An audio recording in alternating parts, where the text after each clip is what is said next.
What was that? Are you gonna let folks in from the waiting Yeah. room? Okay. Yeah.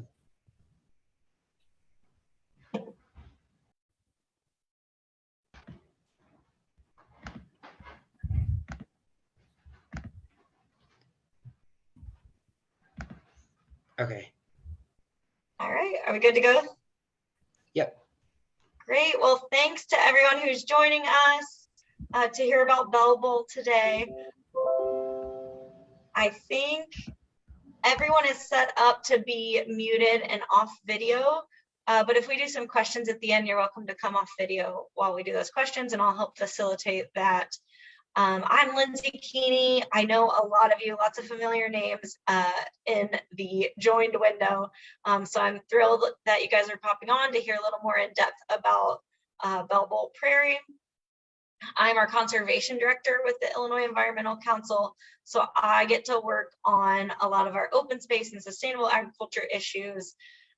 There's a lot going on at session at the Capitol today. So I'm really glad that you guys could join us for some of this informational work. I want to introduce to you Kerry, Leigh, who is the executive director of the Natural Land Institute, and Rob Telfer, who is with Save Bowl Prairie, and Matt is here with Friends of the Illinois Nature Preserve System, and I think Rob and Kerry will be presenting, and Matt might help us answer some questions.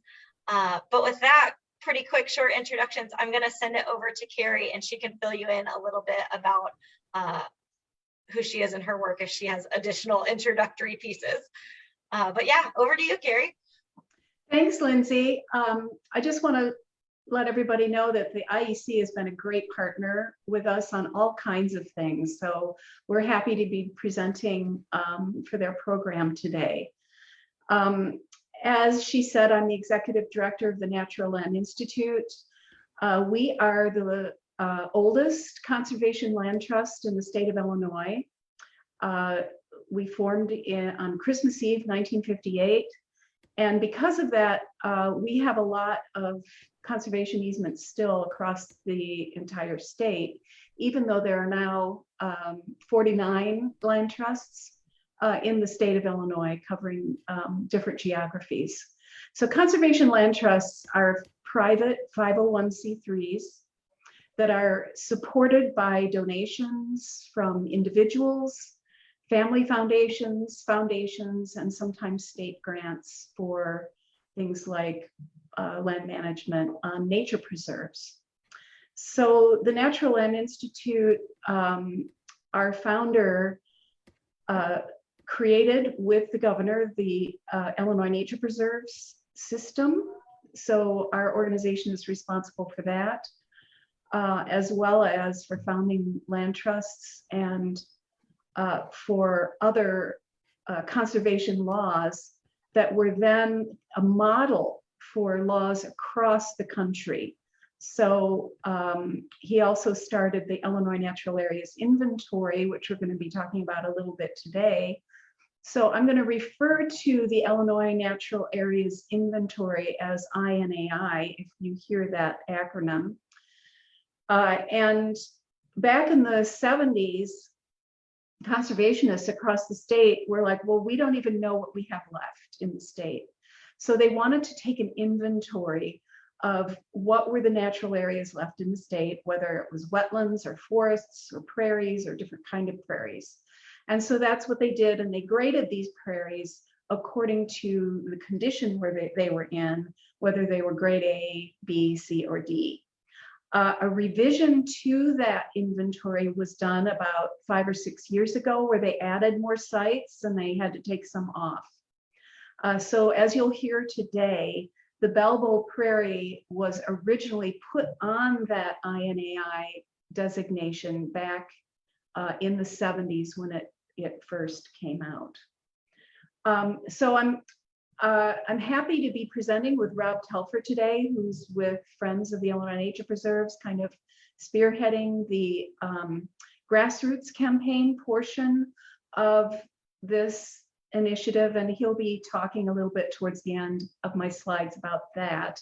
And then, of course, we want to open it up for some questions. So I'm not quite sure, Lindsay, how much time we have, but I do want to be cognizant of people's time and make sure that there's time. So perhaps, Lindsay, you could monitor the chat and let us know at the end if there's any questions that come up. Yeah. So yeah, people feel free to put your questions in the chat. So I'm also going to share my screen now, and hopefully everybody will be able to see this PowerPoint. I want to get. I see it, Kerry. Okay, I don't have full screen on this for some reason. Hang on, slideshow. Do you have full screen on this now? There you go. Yes. Excellent. Okay, so we're going to be talking today about saving an incredibly unique and rare ecosystem that exists in the state of Illinois. It's also very ancient. It's 8,000 years old, and we're going to be talking a little bit about why that's important. But first of all, I really wanted to say thank you to all of the partners who are involved with this. Obviously, there's the Illinois Environmental Council and the Friends of the Illinois Nature Preserves. We also have a group called Sustain Rockford, the Sinisippi Audubon, which is our local Audubon group, and the Sierra Club, are not just the statewide, but the local Sierra Club. So for example, Audubon has lots of groups across the state, and they all pretty much support that. And there is a letter showing the support, which Robbie's going to talk about a little bit later, showing the extent of all of that support. So I'm going to see if I can actually advance my slides here. Okay, great. So the Bowl Prairie was threatened back in 1978. The photograph on the bottom right is George Fell back in the 70s looking at the Bowl Prairie. And he really worked hard with the governor at that time because the airport wanted to bulldoze the prairie to use the gravel in a road construction. So the governor was, at that time, was very helpful in assisting the airport to understand the ecosystem that they had at that time. And at that time, the Natural Land Institute had an agreement with the airport that we would manage the prairie for them over the years, which we have done for many decades. On the top left is Jack White. He is a botanist and a scientist who studies prairies, and he's written extensively about the significance, the ecological significance of this prairie. And when we do restorations of prairies or recreations of prairies, we never get the biological diversity in our recreations and restorations. And that includes the biological diversity underground in an 8,000-year-old system that has an incredible network and web of life that goes on underground that also supports the insects, the birds, the plants, etc. So Jack White talks a lot about that. And the other really important piece about the ecological significance of an ancient prairie like this is that it provides us with a really strong reference. So we call them reference sites, so that when we're doing restorations or recreations of habitat, even though we don't get nearly the same kind of diversity in the first few decades, we know what we're aiming for. So because the Bowl Prairie is an INAI grade B site, it has huge ecological significance for us. And it is the INAI portion of this prairie. I think there's about 14 acres left of the prairie that the airport hasn't bulldozed. And the INAI portion of this is high quality, and there's 5 acres. There's only 18 acres of this high quality prairie, dry gravel prairie left in the state of Illinois. And I want to, a lot of people say, well, you know, can't we compromise? And I'm like, look, we have only 1/100th of 1% of our native prairies left in the state of Illinois. And we call us a prairie state.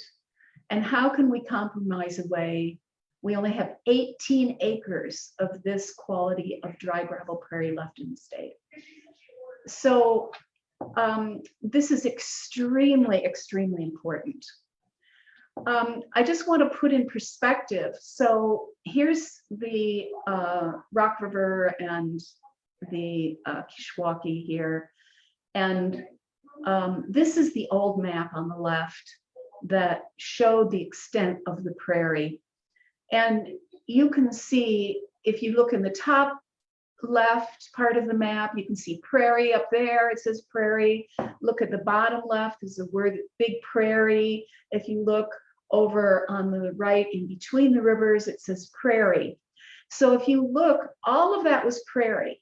And now all that we have left of Bowl Prairie is that little kind of worm-like looking structure there. I don't know if my pointers work, and you can see my pointer, but it's here, and it's green and red. And the red portion is where the road is proposed to go through, and the red portion is the remaining remnant 5 acres of high quality prairie. And this has been prairie since the glaciers came through 8,000 years ago. There's a lot of other history out of the Bell Bowl, and it got its name Bell Bowl from the kind of amphitheater use that happened during World War I and World War II. It was an Army base. It has a lot of Army history that for you history buffs who are interested in reading about that can find out about that. The cavalry was there, and it was a great source of pride to the airport, this whole history. And I've been in the airport offices, and they have photographs all over the place about the Bell Bowl history.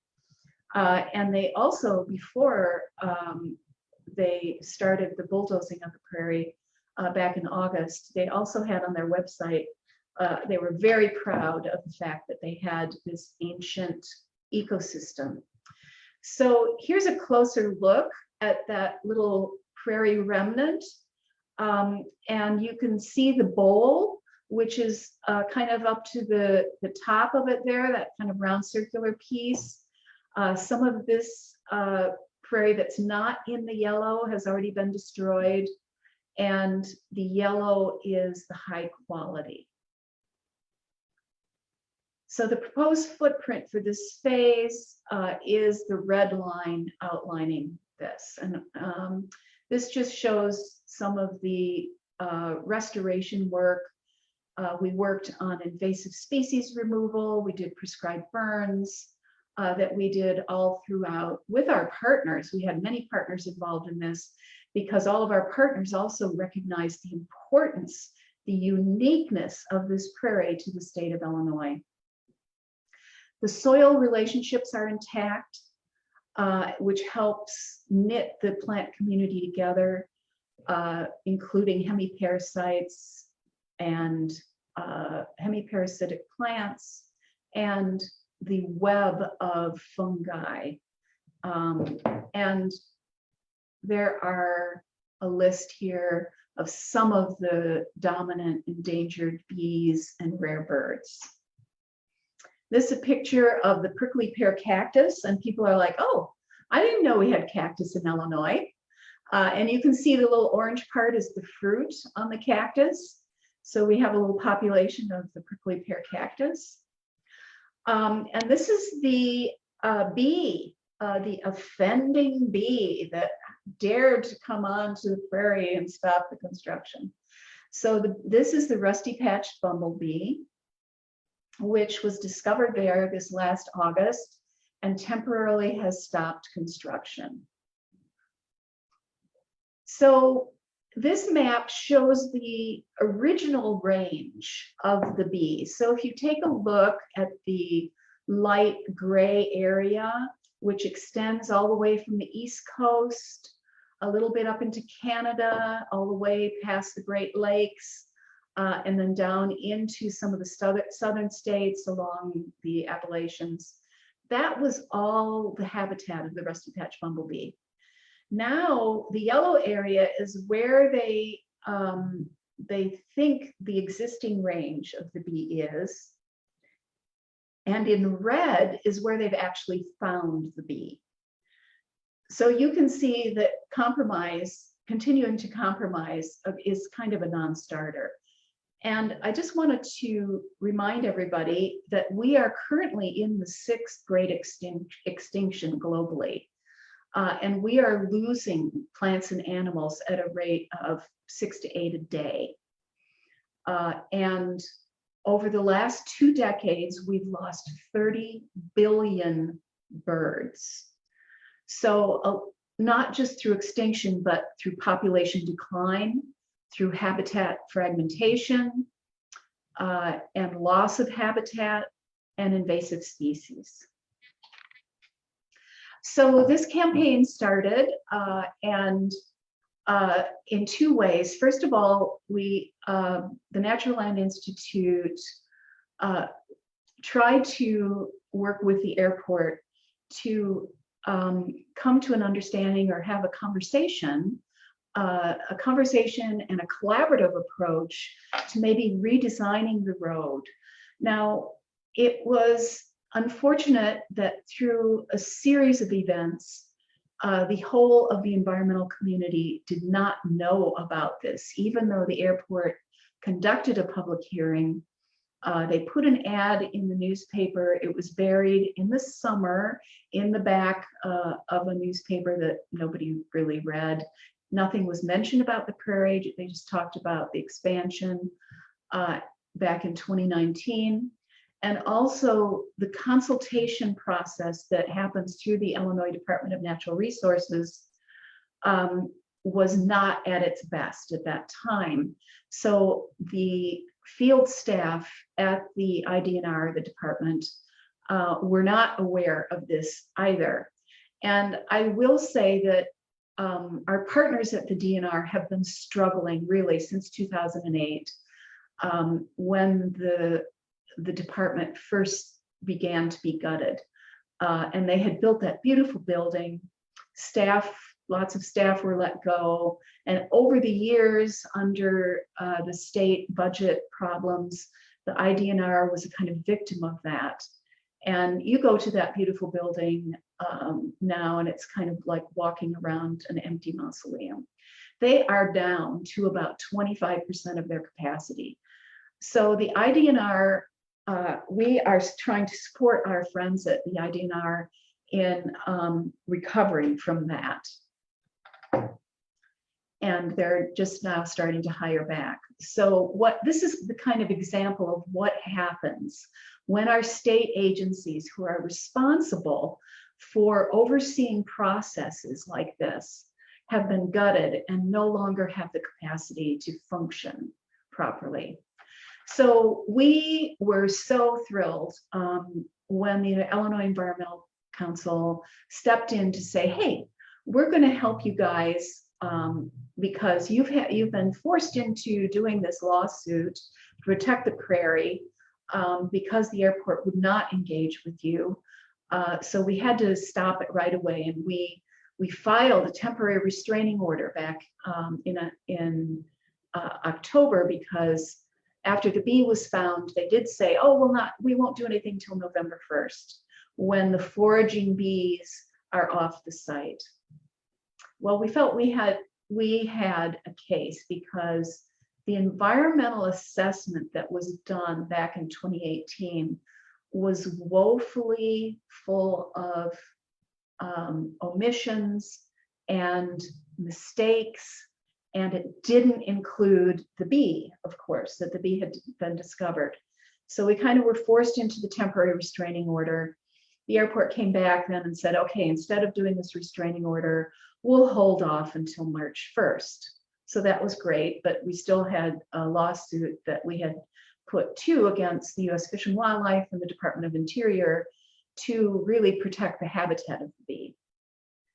One of the things that we have found legislatively too is that there are problems with some of our local and federal legislation, which I'll talk about in a minute. This is just a picture of what we saw when we went out there. You can see the prairie in the background, and we saw the bulldozers going in.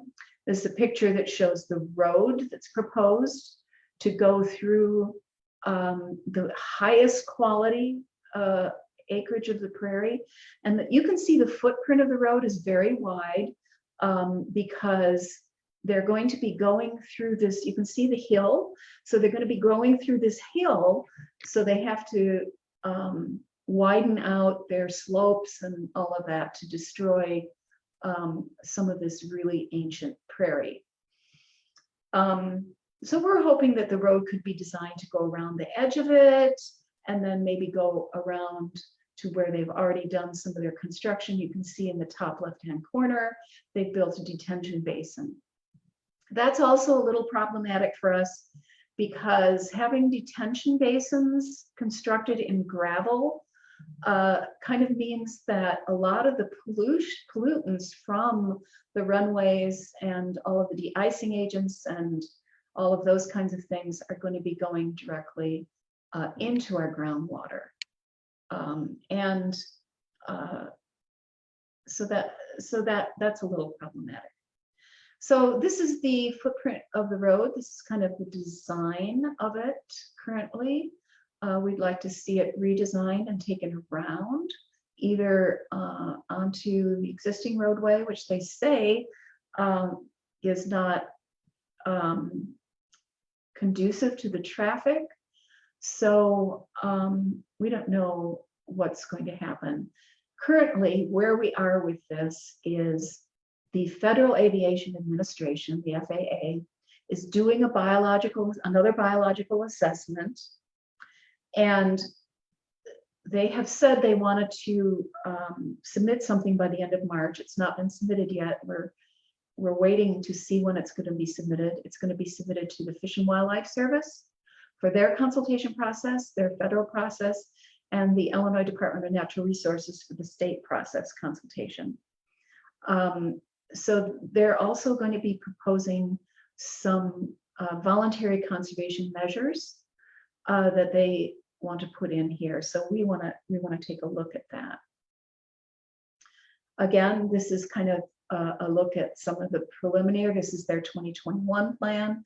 They have other plans that for building out the entire area, and we haven't been able to see those or how they fit together really well because the airport is not sharing a lot of that.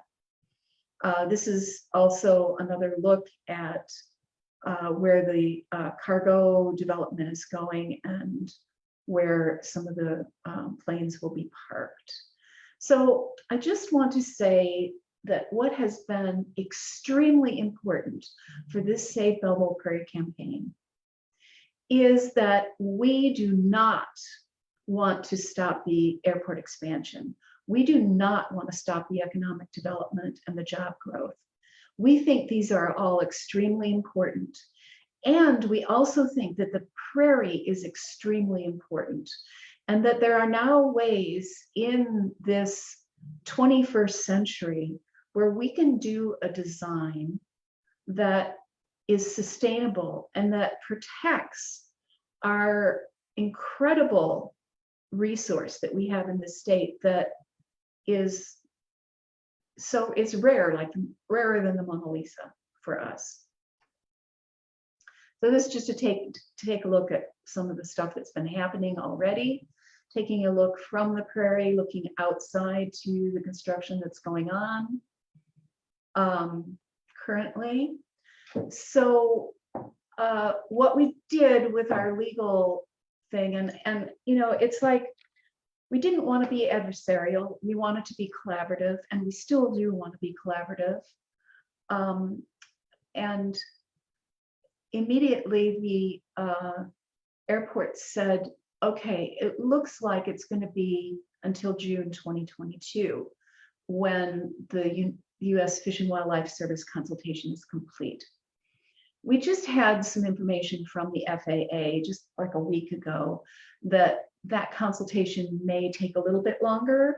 We can't really give a date, but it might be August. So we're not really sure. But so what we're just saying is that the construction is going to be halted until the consultation is complete. We don't know what the results of that consultation will be.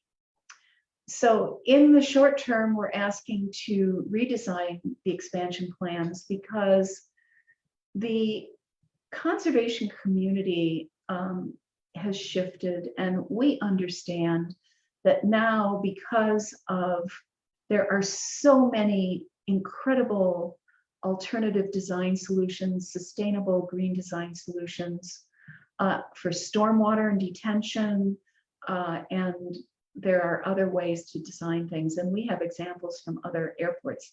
And in fact, the Chicago O'Hare International Airport did a lot of really sensitive design in terms of saving and sensitive natural resources design. So it shouldn't be either or, but the proponents of the airport keep saying, oh, by trying to save the prairie, you're trying to destroy the economic viability of the Rockford area. And that's really a big misrepresentation. And I really wanted to make that clear to everybody on this call, that we do support the expansion of the airport. And we do believe the engineers that work for the airport are a really good firm. They have, we don't need to tell them how to do a redesign. They know what to do, but they need to have direction from the airport and the FAA to be able to do that. So we do respect the airport engineers and their consultants. And we feel that there needs to be a will. One of the things that they've said is it's going to take us 2 years. It's going to delay the project 2 years. Well, the project has already been delayed a year through this whole process. So if they had had the will and just said, hey, let's take another look. Let's take another look and see how we can save the prairie and maybe redesign around it. And we're also willing to assist with finding additional funding through this whole process. We've been working with our state, federal legislators who are working to get funding to the airport. They have done a lot of bonds for their expansion, as well as state and federal funding.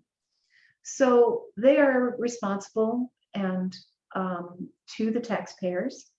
And there are so many taxpayers who are not just business owners or union representatives who are supporting the expansion, but we're saying, hey, let's all work together on this, because I think we could find some solutions.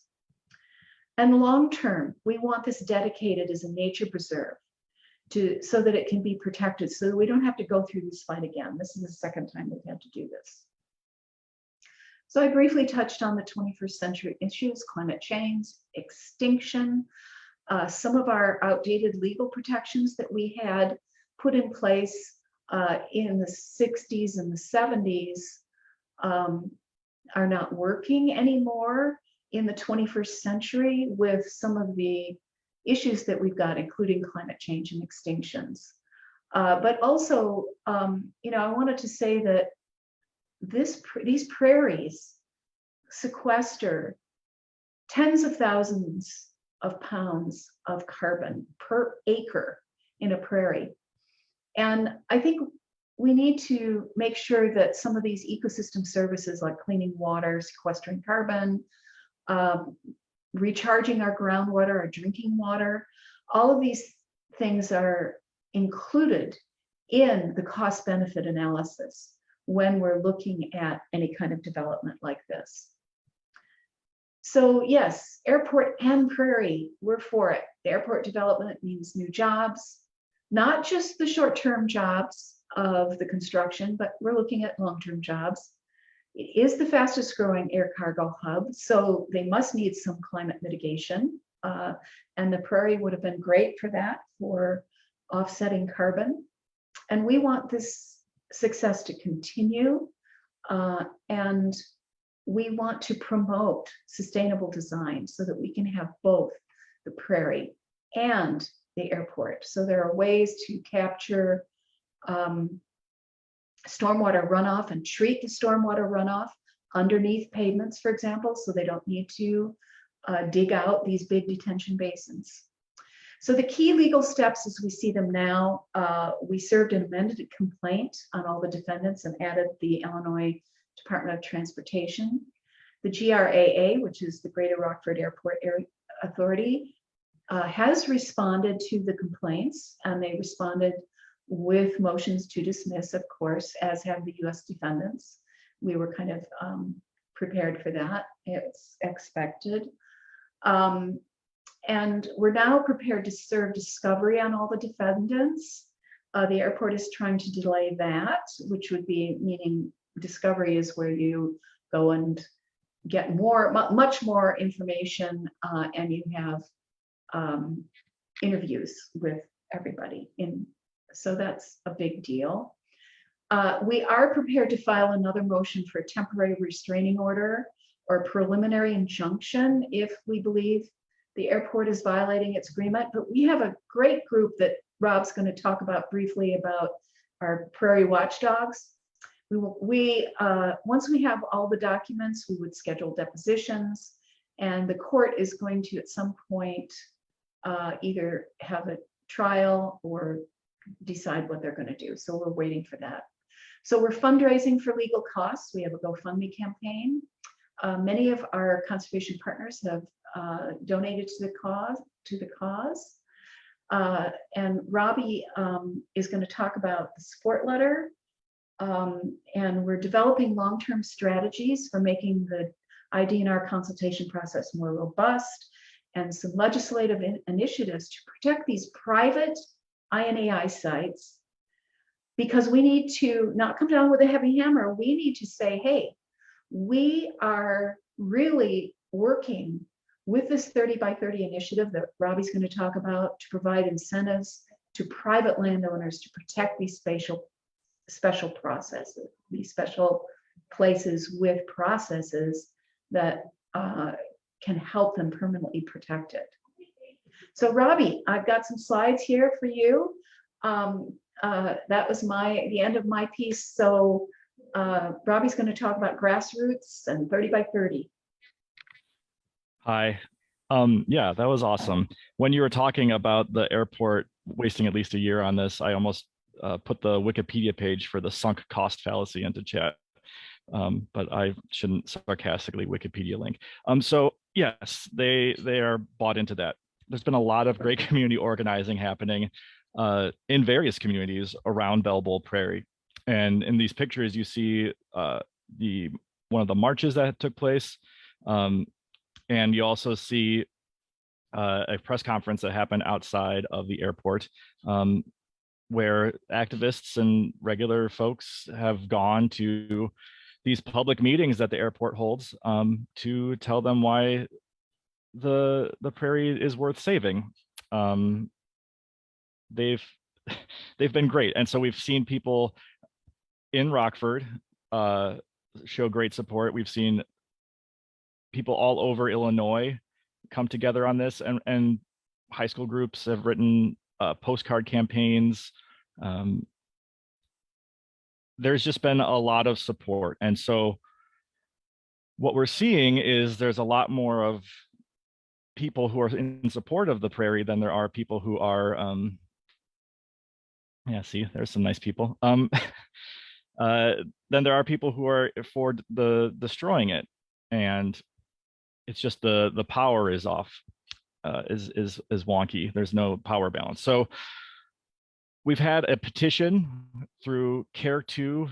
Look at that rusty patch gentleman. Care2.com has had a petition out that has 95,000 signatures on it from people around the world. We have an organizational letter of support for local organizations, but also statewide and national organizations to sign on, that has over 120 different organizations have signed on to it, places like the Winnebago County Forest Preserve District, as well as the Field Museum and the Morton Arboretum, as well as a funeral home that's in Rockford. It runs the gamut of people who aren't just nature nerds, who care about this place. And this group here, this is the Prairie Watchdogs. It is a very wonderful group of folks who like drive by and stop by the prairie at all hours. See his little prairie dog. Yes, Jesse Crow Mermel is a hero who's organizing this. They just make sure that the bulldozers stay put, and they'll sound the alarm if anything fishy is happening. And so it's been really awesome having them keep an eye on the prairie. And also it's showing, I hope, the airport that lots of people do care about this place. There's, yes, lots of awesome videos. And I would share in chat here. Is this going to work?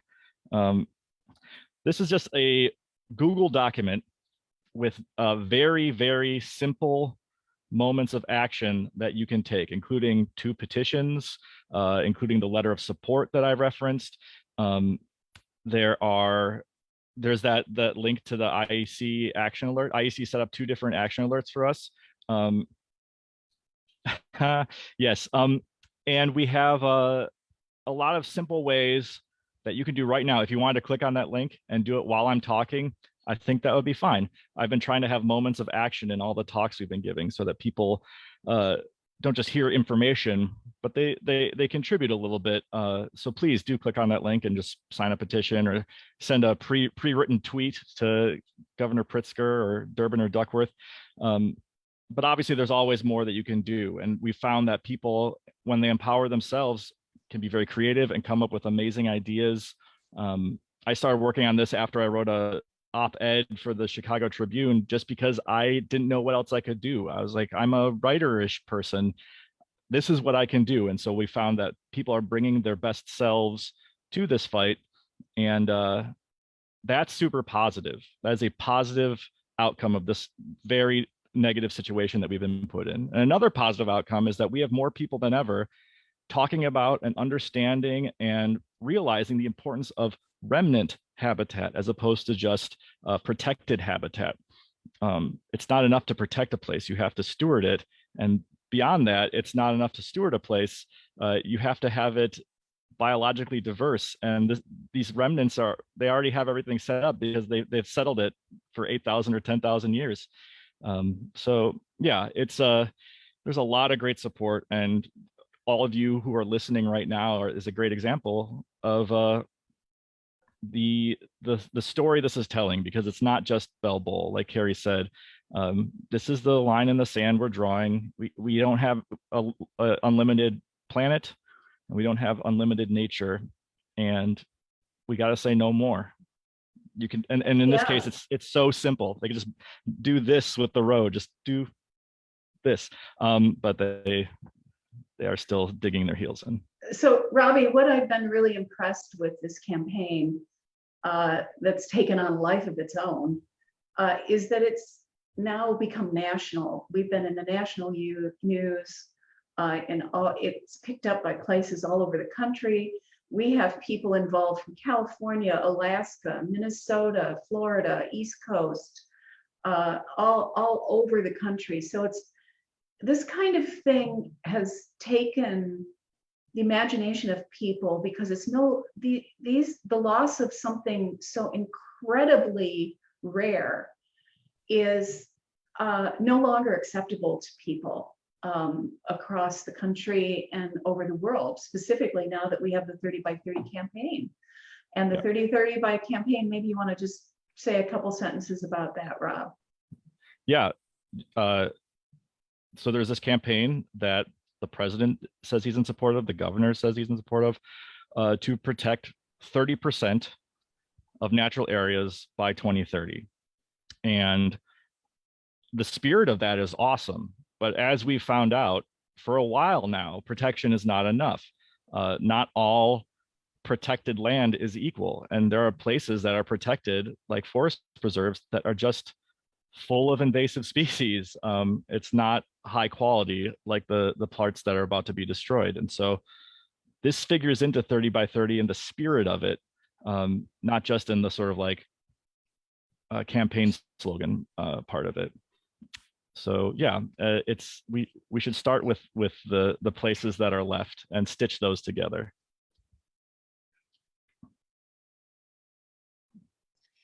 There's a couple questions in the chat, just folks asking if they can donate to the GoFundMe with, or is there a better way to donate directly? They're worried about GoFundMe taking a cut. Yes, I think you can donate directly to the Natural Land Institute, but I think there's an option on the GoFundMe to donate that little bit extra so that, Oh yeah, to cover it. But yes, we do have a lot of people who donate directly to the Natural Land Institute for this. Great. And it's naturalland.org. There's a donate button there. But we would also encourage you to go to the website, which is SAVÉ.org, because there's a lot of information there. There's a lot of different ways to get involved.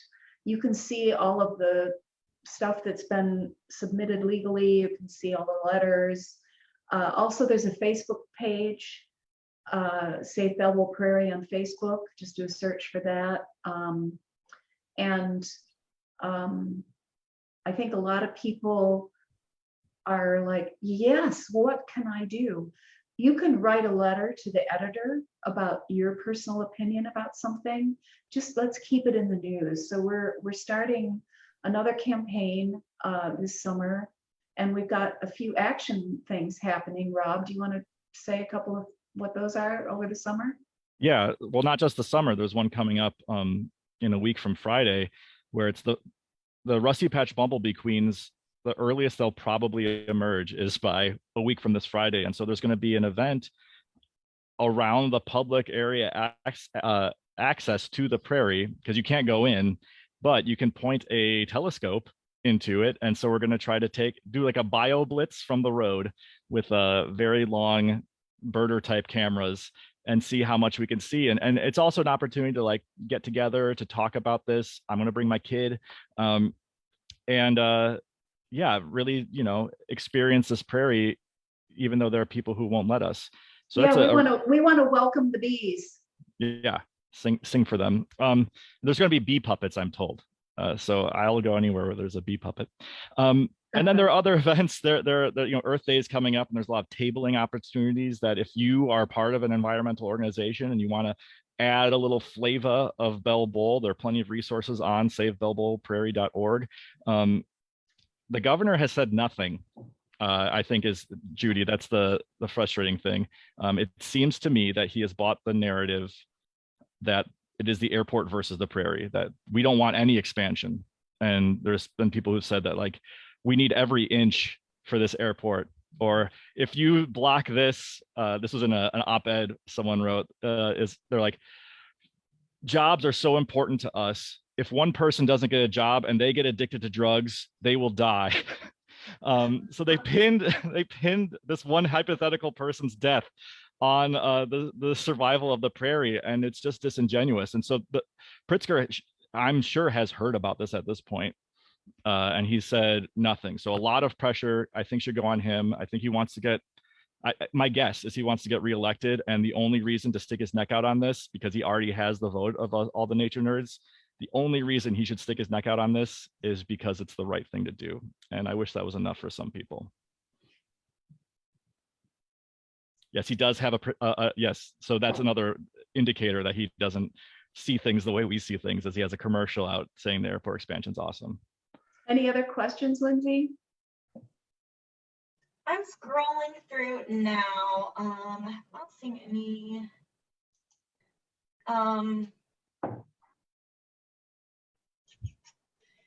No, there's one from Facebook. Someone's asking about, like, if there's a potential for a potential redesign of the road that could go through without destroying the prairie.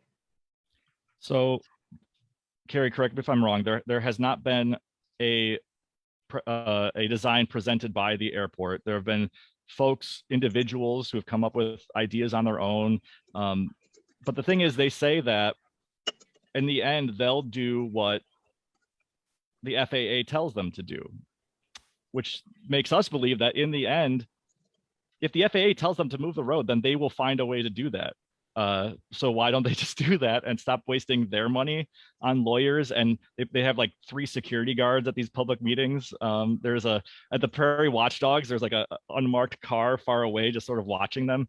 And all of our time and money. I mean, it's very great to rally around this and to meet all of these other people who care about nature. But it's also just you just think about the millions of wasted human hours on this when they could just, forget what the FAA tells them to do in that respect and just do the right thing. Well, they're also using a lot of taxpayer money fighting the lawsuit and hiring extra security and doing all this stuff when they could be using that money, putting it towards, instead of lawyers, towards redesigning the road. Or towards that hypothetical drug addict who needs a job. Yeah. So, really be helping that guy out. Linda's asking, do we need a letter campaign to Pritzker to support the airport and Prairie? And yes, I think also, isn't there Lindsay, on the IEC side, still a letter campaign going to the governor?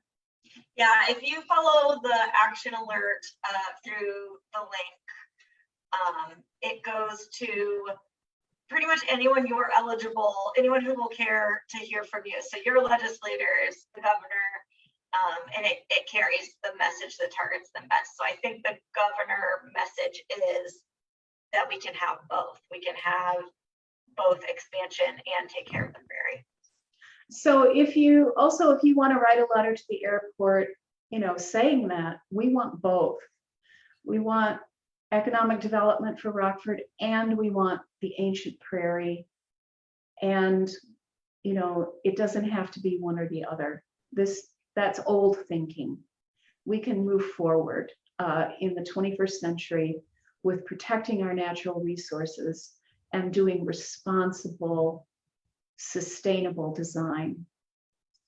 Kathy mentioned Governor Pritzker's commercial for the airport that included the expansion. And I didn't know if you wanted to plug. I know the state of Bowl Prairie folks have done some responses to that. Yeah, we sort of mentioned that. I think it's just very disappointing to see that and have no, like, it seems to me that all of the environmentalists that I know of in the state of Illinois want Bowl Prairie saved. And so if he says that he is a champion of the environment and that he's committed to 30 by 30, then why is he like betraying the advice of all of the environmentalists and this growing coalition of people who aren't nature nerds or environmentalists? They're people who want to have this. Here's the thing. This is something about Rockford that is totally unique to Rockford. It is just yours. It is unlike anywhere else in the universe. And if you get rid of this for a road, I can show you more roads and they'll be there for a while. And we can't even guarantee that this road will be used in 10 years. And so it seems to me that this isn't just a question about saving nature. This is about saving the identity of Rockford and who they are in an ancient sense, not just in a looking forward to expanding airport. So Diane is asking about NLI standing. So that's one of the things that we've been going back and forth with on our legal briefs. NLI has standing because we have been in an agreement with the airport to manage the prairie since the 70s. And our membership has used the prairie for years. It used to be open. You could just, even in August, could wander out there, look at the birds, look at the plants. So we do have standing, even though they are trying to challenge our standing, but we do have that, and we're waiting for the court decision on that. We feel we have a really strong case for our legal standing. I'll also mention, a lot of those legal briefs, I think, are on the website. Is that right, Rob? Yeah, I think almost anything you could want about this and all the work people have already done, in case you like come up with this awesome idea and you want to check, oh, has someone already done this? Can I add my awesome to their awesome? It'll be on the website. So we have I have 3 legal briefs that were submitted yesterday. So I'll be sending those over to Robbie and Matt for them to put on the website. And I did want to bring Matt into the conversation since he's very smart and his camera's off. But I was wondering, Matt, could you just say briefly something about the biodiversity and the importance of this place from a scientific or ecological standpoint? Yeah, absolutely. And so for everyone listening, it's almost a good analogy to say that when you're walking around in Rome, there's some sidewalks that are like 2,000 years old, some marble floors that are super old, and there are some that were put down, in 2010. And so there's a noticeable difference between those artifacts and those newly built roads, sidewalks, floors, roofs, buildings, anything like that. So we could make a good comparison here to Bell Bowl. When you walk around the state of Illinois, there are mostly just modern sort of artifacts or buildings, structures, and our landscape as well. And so every now and then, though, like you might cross over a marble floor in Rome that's 2,000 years old, you might also in Illinois stumble across a piece of land that is 8,000 years old, since the last glaciers has not moved, has been evolving and growing, gaining species, maybe over centuries. There were just entire connected ecosystems that flourished forever and then slowly have been chipped away at. And now, just like we preserve our marble floors and the Pantheon, it is also important for us to preserve these amazing remnants of the Illinois prairie, what some call the old fabric of Illinois. And so beyond just that it's rare and that there's so little left and that it's old and very unique, the prairie also is many of our remnant prairies, like we like to think of the rainforest as a library, so too are our remnant prairies. They hold information. They have information in languages that we don't know how to read yet. And that information could be very important.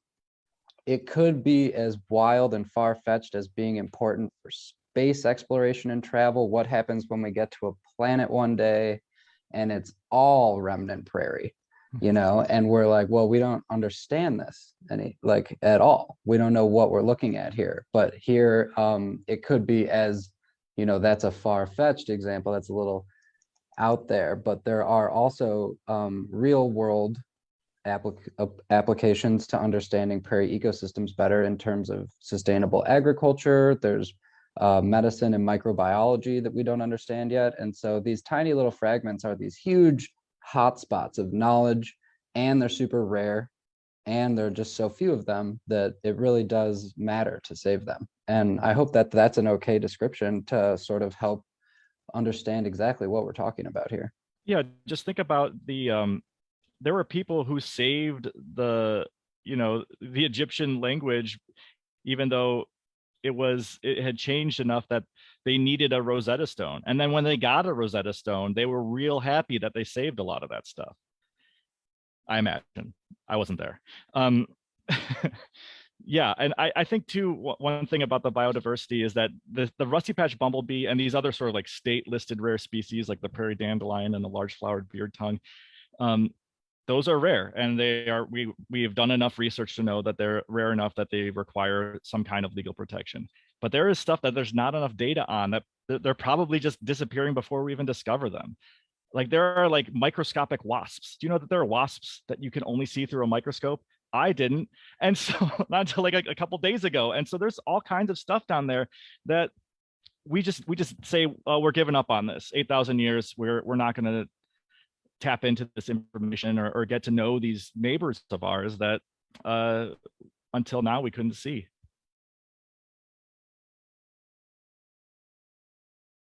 So yeah, we should save the Bowl Prairie.org. Yeah, there you go. Put that on a bumper sticker. That's your job, Jan. Whenever someone comes with a good idea, that's your job now. Please do that. Any other questions folks have?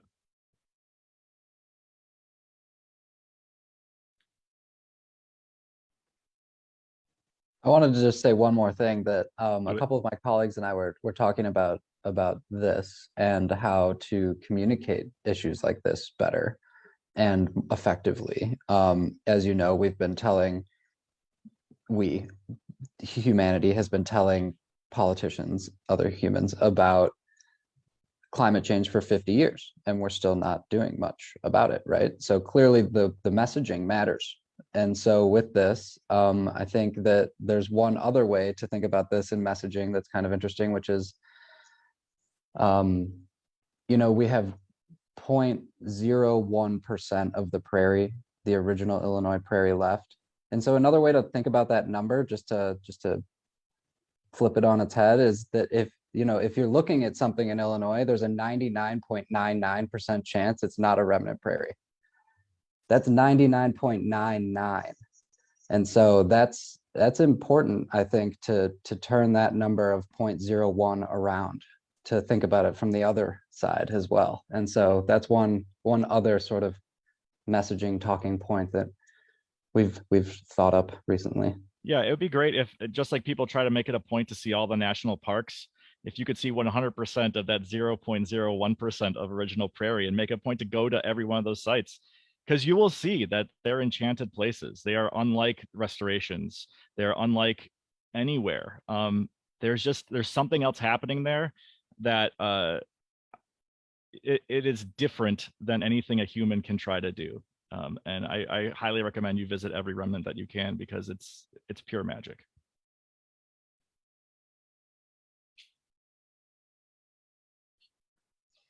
Well, thank you guys so much for joining on Lunch and Learn and sharing about Bell Bowl. If folks have any more questions that maybe hit them later, I think they're welcome to email either me or Kerry or Rob or Matt.